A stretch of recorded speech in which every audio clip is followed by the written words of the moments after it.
جب کسی انسان کا انتقال ہو جائے اس وقت اس کی ملکیت میں جتنی اشیاء، مال، جائیداد، بینک بیلنس جو کچھ بھی ہو وہ سب وراثت ہے۔ انسان کو کوشش کرنی چاہیے اپنی اولاد کے لیے اتنا مال ضرور چھوڑ کے جائے کہ جس سے وہ کسی کی محتاج نہ ہو۔ یہ بہت اجر و ثواب کا کام ہے۔ پھر وراثت کو جلدی تقسیم کرنے کی کوشش کرنی چاہیے۔ اللہ کا حکم بھی ہے، اللہ کے رسول صلی اللہ علیہ وسلم کی تعلیمات بھی یہ ہیں کہ وراثت جلدی تقسیم ہونی چاہیے۔ بعض لوگ کہہ دیتے ہیں کہ ابھی قبر کی مٹی خشک نہیں ہوئی اور انہوں نے مال جائیداد وغیرہ چیزیں اپنی تقسیم کرنی شروع کر دی ہیں۔ یہ بات بالکل غلط ہے، یہ کسی طرح بھی ٹھیک نہیں ہے، بلکہ عام طور پہ ایسے ہوتا ہے کہ جس کے قبضے میں مال جائیداد جو چیزیں موجود ہوتی ہیں اور وہ اس سے فائدہ اٹھا رہا ہوتا ہے اور وہ سستی کرتا ہے یا دوسروں کو تقسیم کرنے میں تاخیر کرتا ہے، یہ تاخیر کرنا بالکل ٹھیک نہیں ہے۔ اللہ اور اللہ کے رسول صلی اللہ علیہ وسلم کی تعلیمات یہ ہیں کہ انسان کو وراثت جلدی تقسیم کرنی چاہیے۔ ایک تو اس لیے کہ وراثت یہ اللہ تبارک و تعالیٰ کا انعام ہے، یہ جلدی صاحب حق کو پہنچنا چاہیے، اور پھر جو صاحب حق ہے اس تک حق دیر سے پہنچے یہ بھی ظلم ہے، یا بالکل نہ دیا جائے تو یہ اور زیادہ ظلم ہے۔ پھر وراثت کے معاملے میں جب ایک مرتبہ تاخیر ہو جائے تو پھر یہ تاخیر نسلوں تک چلتی ہے، اور یہ بھی بہت زیادتی ہے۔ اس لیے وراثت کو جلدی تقسیم کرنے کی کوشش کرنی چاہیے۔ اور بعض لوگ بہنوں کو وراثت میں سے حصہ ہی نہیں دیتے، اور یہ بھی بہت بڑا ظلم ہے۔ بہنوں کو وراثت میں سے پورا صحیح حصہ دینا چاہیے۔ اس لیے کہ آقا دو عالم صلی اللہ علیہ وسلم نے ایک مرتبہ فرمایا صحابہ سے کہ مفلس کون ہے؟ صحابہ نے عرض کیا یا رسول اللہ، جس کے پاس مال نہیں ہے وہ مفلس ہے۔ آقا دو عالم صلی اللہ علیہ وسلم نے ارشاد فرمایا کہ قیامت کے دن ایک شخص آئے گا، اس کے پاس عبادات بہت ہوں گی، اس نے زندگی میں نمازیں بھی پڑھی ہوں گی، اس نے روزے بھی رکھے ہوں گے، نوافل بھی پڑھے ہوں گے، لیکن لوگوں کے حقوق اس نے غصب کیے ہوں گے، کسی کا حق اس نے دبایا ہوگا، تو صاحب حق قیامت کے دن اس سے حق کا مطالبہ کریں گے، تو اللہ تبارک و تعالی پھر اس کی عبادات، اس کی نیکیاں اس صاحب حق کو دے دیں گے، اور پھر جب اس کی عبادات ساری ختم ہو جائیں گی پھر دوسروں کے جو صاحب حق ہیں ان کے گناہ اس پر لاد دیے جائیں گے، حق کے بدلے میں دوسروں کے گناہ اس کو دے دیے جائیں گے۔ تو آقا دو عالم صلی اللہ علیہ وسلم فرماتے ہیں کہ یہ شخص عبادات لے کے آیا، نیکیاں لے کے آیا، لیکن لوگوں کے حقوق غصب کرنے کی وجہ سے،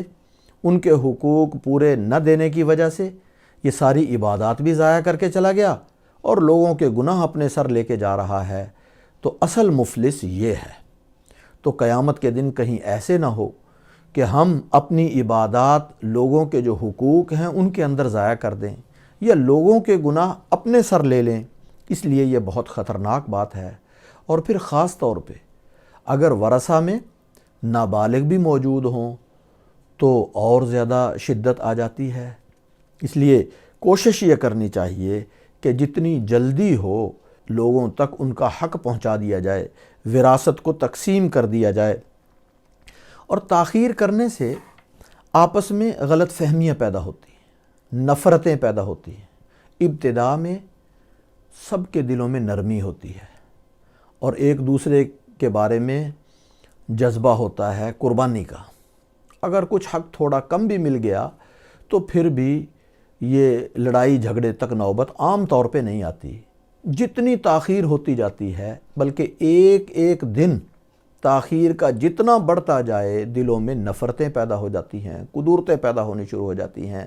پھر دشمنیاں پیدا ہونی شروع ہو جاتی ہیں، بلکہ یہاں تک نوبت آ جاتی ہے کہ پھر بھائی ایک دوسرے کا منہ دیکھنے کے لیے تیار نہیں ہوتے اور اتنی زیادہ دشمنی بڑھ جاتی ہے۔ یہ ساری اس وجہ سے پیدا ہوتی ہے کہ بر وقت انسان وراثت کو تقسیم نہیں کرتے۔ اگر وہ کام بر وقت کر لیا جائے، بسا اوقات تنگی بھی ہوتی ہے، تقسیم کرنے میں الجھن ہوتی ہے، مشکلات پیدا ہوتی ہیں، لیکن ان مشکلات کو اگر گوارا کر لیا جائے تو آپس کی یہ دشمنیاں، آپس کی یہ رنجشیں، آپس کی یہ نفرتیں نہیں پیدا ہوتی۔ اس لیے انسان کو کوشش کرنی چاہیے کہ جلدی وراثت کو تقسیم کر لے۔ اور جب انسان اپنی زندگی میں اپنی اولاد کو اگر کچھ دے دے اور ان کے نام لگوا دے، ان کے حوالے کر دے، تو وہ مال ان کا ہو جاتا ہے، وہ وراثت میں شامل نہیں ہوتا۔ اور اسی طرح اپنی اولاد کو اگر انسان زندگی میں کچھ دے رہا ہے تو وہ برابر برابر دے، اس میں بہنوں اور بھائیوں کا کوئی فرق نہیں، یعنی بیٹوں میں اگر لڑکے ہیں ان کا اور لڑکیوں کا فرق نہیں، بلکہ برابر برابر سب کو تقسیم کرے۔ ہاں، وراثت جب آئے گی تو اس میں اللہ تبارک و تعالیٰ نے جو احکام ذکر فرمائے ہیں، جتنا حصہ جس کا رکھا ہے اس کے مطابق تقسیم کرے۔ البتہ اگر کسی خاص وجہ سے کسی کو زیادہ دے رہا ہے اپنی زندگی میں،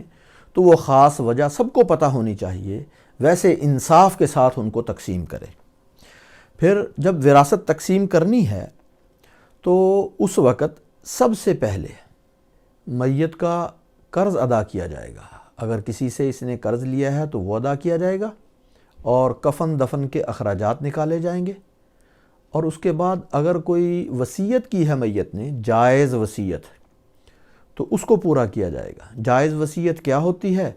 یہ ہم الگ وصیت کے باب میں عرض کریں گے، جائز وصیت کیا ہوتی ہے۔ تو اس کو پورا کرنے کے بعد پھر باقی مال ورثہ میں تقسیم ہوگا۔ اس کے بعد جو مال ہے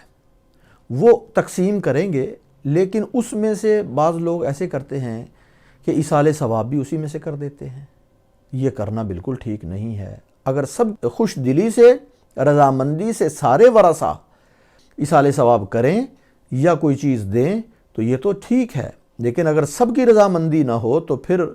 ایصال ثواب کرنا بھی ٹھیک نہیں ہے، اور کوئی چیز بطور نشانی کے لے لیتے ہیں، یہ بھی اگر سب کی رضامندی ہو تو پھر لینا چاہیے، اور اگر سب کی رضامندی نہ ہو تو پھر نشانی کے لیے کوئی ایک چیز بھی لینا جائز نہیں ہے۔ پھر یہ تقسیم کرتے ہوئے جو ذمہ دار ہے، وراثت کو تقسیم کر رہا ہے، اس کو چاہیے کہ علماء سے سب کے صورتحال سامنے رکھ کے، جتنے بہن بھائی، بیوی، والدین، جو رشتہ دار موجود ہیں، سب ان کے سامنے رکھ کے ان سے مسئلہ پوچھ کے جتنا جس کا جو حصہ بنتا ہے اس حساب سے اس کو تقسیم کرے۔ اس لیے کہ اللہ تبارک و تعالیٰ قرآن کریم میں ان حصوں کو بیان فرمانے کے بعد سب کے حصے ذکر فرمائے ہیں، ان کو ذکر فرمانے کے بعد یہ فرماتے ہیں کہ تمہیں معلوم نہیں ہے کون زیادہ تمہارے لیے مفید ہے اور کون زیادہ بہتر ہے، اس کو کتنا حصہ دینا بہتر ہے۔ یہ اللہ فرماتے ہیں ہمیں زیادہ پتہ ہے، ہم نے وہ حصے متعین کر دیے ہیں، لہذا ان حصوں کے مطابق ان میں تقسیم کرنا چاہیے۔ اور جو صاحب تقسیم کر رہا ہے، جو ذمہ دار ہے، اس کو چاہیے کہ سب کو پورا حصہ ہر ایک کا ان کو پہنچانے کی کوشش کرے، کسی کو ذرہ برابر کسی قسم کا کوئی نقصان نہ ہو، کسی کے حصے میں ذرہ برابر کوئی کمی نہ ہو، کسی کے حصے میں ذرہ برابر کوئی زیادتی نہ ہو۔ اپنی طرف سے پوری کوشش کر کے ہر ایک کو، ہر صاحب حق کو اس کا پورا حصہ دینے کی کوشش کرے، اور اس معاملے میں اللہ سے ڈرے، اللہ کو حاضر ناظر سمجھ کے کسی کی روح رعایت نہ کرے، کسی کی جانبداری نہ کرے، ذرہ برابر کسی کا احساس اور خیال نہ کرے، بلکہ اللہ سے ڈرتے ہوئے سب کے ساتھ انصاف کے ساتھ جس کا جتنا حصہ بنتا ہے اس کو اتنا دینے کی پوری کوشش کرے۔ اور پھر اشیاء کی قیمتیں لگوانے میں اس میں بھی بہت احتیاط کی ضرورت ہے۔ وہ ماہرین سے اس کی قیمت لگوائے، ویلیو لگوائے، جائیدادوں میں خاص طور پہ ان کی ویلیو لگوا کے